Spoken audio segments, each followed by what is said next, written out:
Hey everybody, Matthias here with the Little Mo Club. Today we're going to be speaking with Rick Macci, who needs absolutely no introduction. He's a legend in the world of tennis.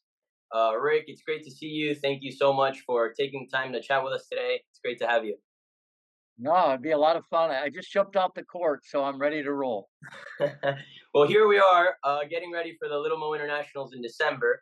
So you're going this year again as a coach. Last year we saw you with the Tolly sisters, Ini and Mausia, and they both went on to win the Little Mo Slam, which is when they win all three Little Mo International tournaments in the same year. And this year you're going to be going with Vlada Bronchar. She won the internationals in Colorado in the summer, and then the following month she won the internationals in New Jersey. And hopefully she'll be able to seal the deal in Florida so that she can take home the 6 foot trophy. So the first question that I wanted to ask you, Rick, was why do you think, being with all the years that you have in the world of tennis and coaching juniors, why do you think it's important for junior players to compete and to try to win Little Mo tournaments? What is it that you see different in Little Mo tournaments as compared to countless other tournaments that you've been to over the years? Well, first off, you're competing in your age group and they make it accessible 8, 9, 10, 11. So that's the positive in the whole thing. And I think it's more about camaraderie. There's a lot of sportsmanship. It's not where you start, it's where you finish. But no one can kick off a career like Little Mo. And we could go down with all the champions and how that starts the process. And I think for parents and kids to have that opportunity in that type of atmosphere, it's very different than just, say, a 10 and under tournament or an 8 and under tournament, if they even have that, or 12. It's just all the age groups are there. It's like a festive activity with the flags. The whole situation is so developmental and it's inspiring because a lot of these kids are just kind of getting into it and they get a real snapshot of what's out there. And it's very motivating for them to see the rest of the country or some people from around the world that play. So I think from a learning point of view, because it's junior development, not junior final destination, Little Mo's the leader in the clubhouse. And moving on to speaking about the Tolley sisters and now Vlada, we've seen that they're, of course, incredibly talented players. But we know that tennis, of course, it's not all about talent. You also have work ethic, character. The grit in each player. Like, you have worked with so many incredible players that have gone on to become legends. What is it that you see in these players, and how can you detect the character in each one of these, like, up and coming stars? First off, great question. No one probably can evaluate talent in youngsters better than myself, in the whole world. I've just done this for so long, and there's many mitigating factors, but let me start from the first thing. Number one is genetics. Okay, trust me on that. Genetics is the leader in the clubhouse. If if your parents have played other sports, well, or even your grandparents, the genetic part that you're dealt with, whether it be speed, quickness, size, all that goes into the starting point. You know what I mean? So to me, that's the first thing I look at because tennis is a movement sport. I always look at the movement first. The biomechanics of how to put Humpty Dumpty together, I can do that. The technical part is the easier part for me. And even the strategic. Okay. Now, what you don't know you're going to get, you can kind of project. So when I had Venus and Serena, I projected how tall they'd be, where they would be at 17. So I kind of project this stuff, but you never know about the work ethic that someone's going to have, the environment, the family environment, the family dynamic has so much to do with this. You have no idea, because you're only with the kids so much. They go home, close the door, eat dinner. You don't know what's going on at home. But if there's a sports background, an athletic background, a supportive family that encourages, knows when to hug them, because you got to have that balance. But that's what I look for. I look for the genetics first. And once I see that, that's the starting point. Then, if the kid has a little self discipline, that helps. You can get that later on. And everybody has to understand you don't judge a book by the cover. The book, the cover could be amazing and the book bad. The cover amazing, the book bad. So you got to look at this very differently. It's what's on the inside, and that's sometimes hard to really put your hands around until they get older, because the brain doesn't reason until you get older. You know, Serena at 10 was like a little prankster, where Venus was more mature.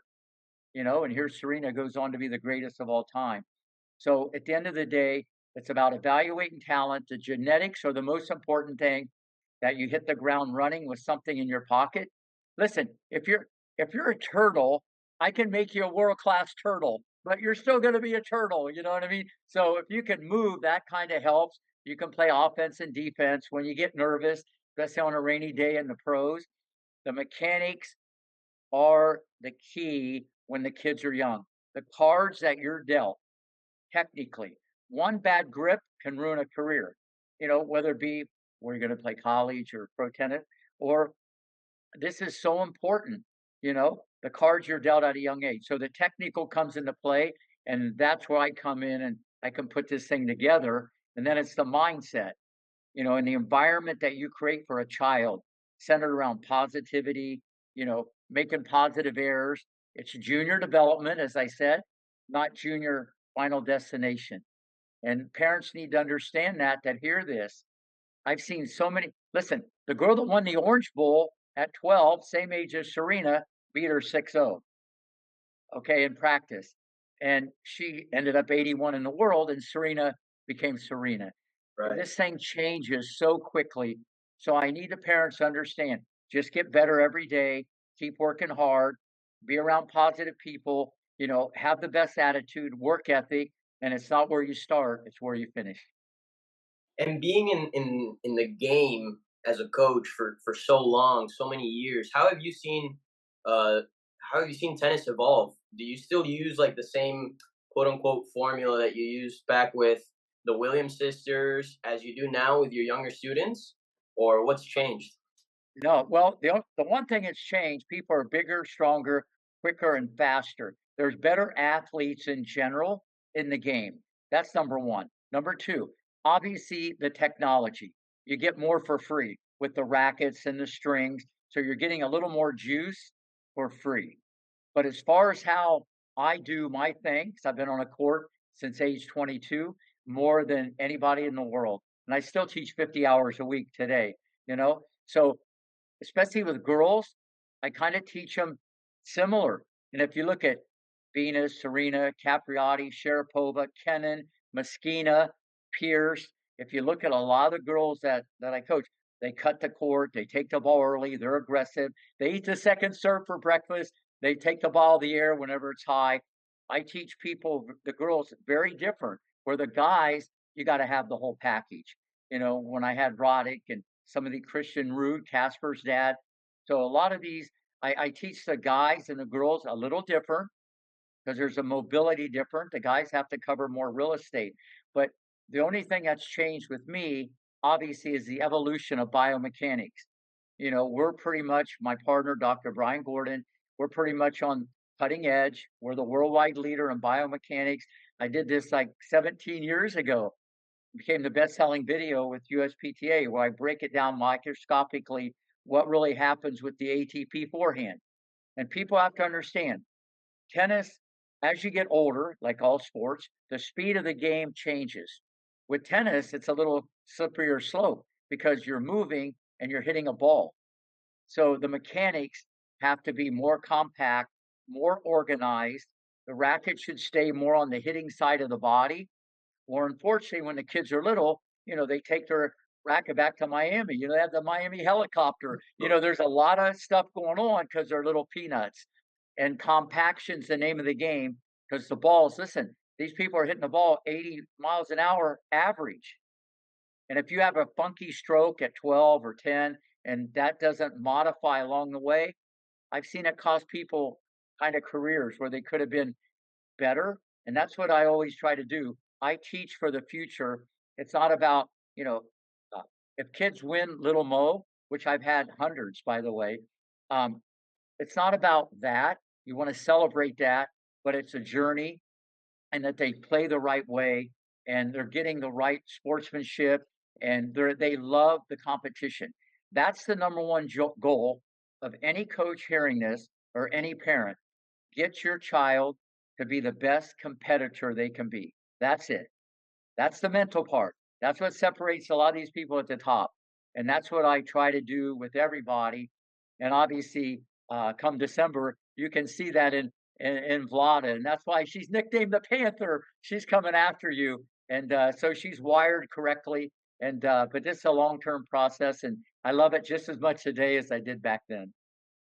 And what's your advice for junior players who have the dream of becoming pros? I mean, as far as the dedication that goes into it, the hours put on court, what would you say is the biggest thing of all your time in tennis that you could give to young players?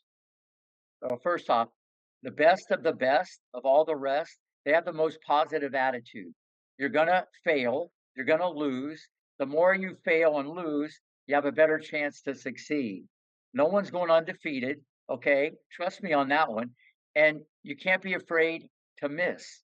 And courage is the leader in the clubhouse, having no fear. But what happens is people get bigger, taller, older, and they go, okay, I'm going to the net now. I'm going, what were you doing at 8, 9, 10, 11? They got little arms, little legs. They can't jump. They rather die slowly at the baseline than maybe come in when they should. And the parents have to understand this. Before you know it, your kid's 8, now they're 12. They're 12, now they're 16. This thing changes so quickly. Work on your game, learn all the shots. Think about it. Do you think Alcaraz has the best drop shot in the world because that started 3 years ago? I don't think so. That started long ago in the incubator at 8 years old. He missed so many. He's probably missed more than everybody, and that's why he makes more with better disguise and deception. And he had a coach or a parent saying, keep doing it. I believe in you. I believe in you.